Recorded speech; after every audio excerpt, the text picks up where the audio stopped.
রাজশাহীর বাজারে বেড়েছে মাছের সরবরাহ, তবে সরবরাহ বাড়লেও খুব একটা কমেনি দাম। এদিকে কোরবানির পর জমজমাট হতে শুরু করেছে পাইকারি আড়তগুলো। বিস্তারিত জানাতে নগরের আমচত্বর পাইকারি মাছ বাজার থেকে যুক্ত হচ্ছেন রিপোর্টার মওদুদ রানা। সরাসরি যাচ্ছি তার কাছে।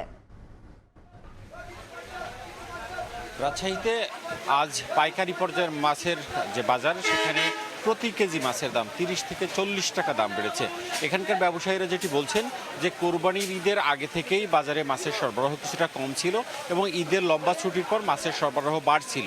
কিন্তু গত দুদিন রাজশাহী অঞ্চলে টানা বৃষ্টিপাত হওয়ার কারণে মাছের সরবরাহ বাজারগুলোতে অনেক কম এবং সে কারণে দাম বেড়েছে। আমরা বাজার ঘুরে যেটি দেখেছি যে প্রতি কেজি মাছের দাম 20 থেকে 40 টাকা পর্যন্ত অন্যান্য দিনের তুলনায় আজকে বাড়তি।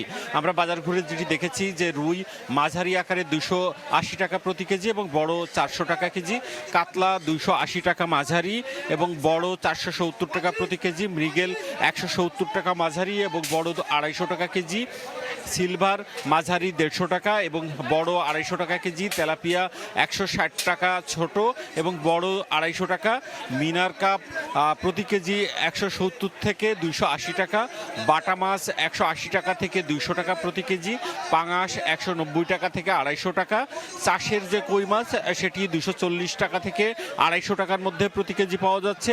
যেটি বিগ হেড কার্প মাছ সেটি 220 টাকা থেকে 240 টাকা কেজির মধ্যে বিক্রি হচ্ছে। অন্যদিকে ইলিশ মাছ বিক্রি হচ্ছে 1600 থেকে 3400 টাকার মধ্যে। এখানকার যারা ব্যবসায়ীরা বলছেন যে অন্যান্য দিনের তুলনায় মাছের সরবরাহ আজকে কম। এর কারণ হচ্ছে যে গত দুদিন ধরে সকালবেলা বৃষ্টি হচ্ছে, যার কারণে যারা যে মাছ চাষি রয়েছেন তারা পুকুর থেকে মাছ ধরতে পারছেন না এবং যেহেতু মাছ খুব বেশি বাজারে আসেনি, সে কারণেই কিন্তু চাহিদা বেশি থাকায় দামটা একটু বেশি। এবং তারা যেটি বলছেন যে কোরবানি ঈদের আগে থেকেই বাজারে মাছের সরবরাহ অনেকটা কম ছিল, ছুটি শেষে সরবরাহ বাড়তে থাকে। তবে এই বৃষ্টির কারণে এবং আবহাওয়ার সমস্যার কারণে মাছের আমদানি আবারও কিছুটা কমেছে, যার কারণে দাম বেড়েছে। অন্যদিকে ব্যবসায়ীরা যেটি বলছেন যে এখন প্রতিদিনই সকালে বৃষ্টি হচ্ছে এবং এই বৃষ্টির কারণে পুকুরে মাছ ধরার ক্ষেত্রে যেমন প্রতিবন্ধকতা তৈরি হচ্ছে, তেমনি আবহাওয়ার কারণে কিন্তু মাছ ভেসে যাওয়ার ঘটনাও ঘটছে, যার কারণে চাষিরা বাড়তি দাম থাকলেও তারা মাছ ধরতে পারছেন না, সেই কারণেই মাছের দাম বেশি।